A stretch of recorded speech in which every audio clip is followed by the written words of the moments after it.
Okay, thank you. Look, I want to begin by quoting back to you something you said about the raid that captured and then killed Osama bin Laden. And this is a direct quote from what you said. You said, "I don't think it was necessary." No, it absolutely was not necessary. I would suggest the way they got Khalid Sheikh Mohammed, we went and cooperated with Pakistan. Are you really suggesting, sir, that we should have just said to the Pakistanis, work with us? We now know that bin Laden was sitting there in Abbottabad plotting additional attacks. You don't think this was the right thing to do? No, I think, we don't know all the details. From the information I have, I think it could be done better. We cooperated before, and if you don't recognize that a sovereign nation is important, then all you do is build enemies. So today there was retaliation, and a lot of people were killed.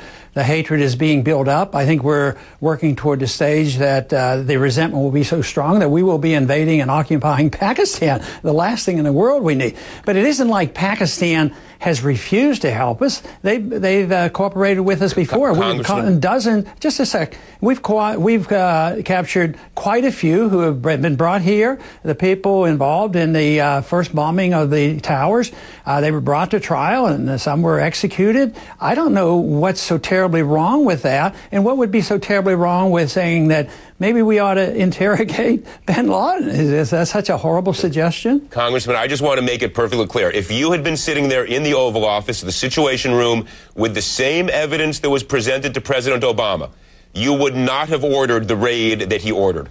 I would have said just what I got done telling you. I would have worked with the government of Pakistan. I want to switch gears here for a minute. You said, and again, I'm going to quote you directly, "I'm on the Gulf Coast. I have a house on the beach or had one recently, and I don't think someone in New York or New Hampshire or Iowa has to pay for my flood on the Gulf Coast." You then went on, I understand, you don't think FEMA should be there to help out the folks who suffer in the tornadoes, the floods, these natural disasters that wreak havoc and have wreaked havoc recently along the Mississippi and elsewhere through the Southeast?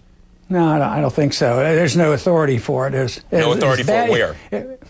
There's no constitutional authority. It's bad economics, especially. Well, can I stop you for 1 second? The people. Well, let me answer. No, I want to take these sequentially. No constitutional authority, just so we can understand. We'll get to the economics in a second. No constitutional authority to set up FEMA is what you're saying? That is what I'm saying. Let it stand and let me answer my question. No, there's no constitutional to set up an authority that you take money from one state and give it to somebody else because they've been injured.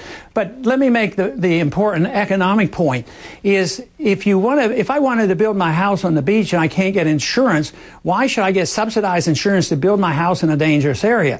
When you can't get private insurance because it's so expensive, it's telling you something. Why should people build there and pass on the penalty to somebody else who don't get to live on the beach? See, that makes no sense whatsoever. This whole idea that we have this moral obligation, what about the moral obligation to allow people to keep what they earn, assume responsibility for themselves? So this is precisely a program that is very similar to so many others that has gotten us into this mess. Let me read to you something else that you said. You said the government, they have nothing, everything they get and they want to give to someone else, they have to steal it from somebody. That's called taxation. Is taxation theft in your mind? Yes, it is. It has to steal from a productive individual and give it to somebody else. So it is theft. I just want to understand this. I mean, as we've had lots of conversations in the past. I always enjoy them.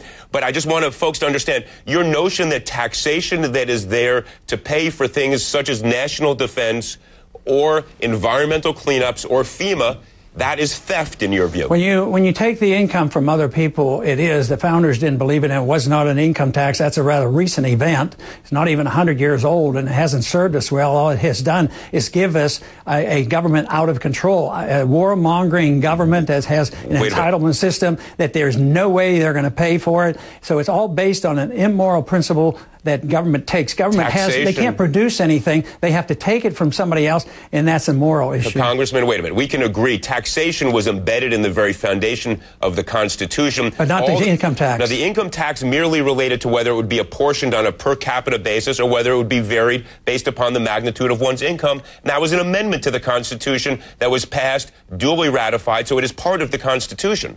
So why is that now theft? Well, because you're taking money unfairly, and the way we enforce the income tax is highly abusive because Why? we don't honor and respect. Because you're guilty until proven innocent. You have to prove yourself. You have to keep records. You have to testify against yourself. I mean, you're a lawyer. You should understand that. They're not guilty until proven innocent. Look, I'm no fan of the IRS. You have to prove your innocence before the IRS. Wait a minute, Congressman. I'm no fan of the IRS any more than anybody else, but I pay my taxes, and I pay them with pride because it pays for our education, our national defense, the things that we do around the world. That's what being a citizen, being part of a community is about, isn't it? Well, good. You're a good volunteer. Congressman, look, as I said,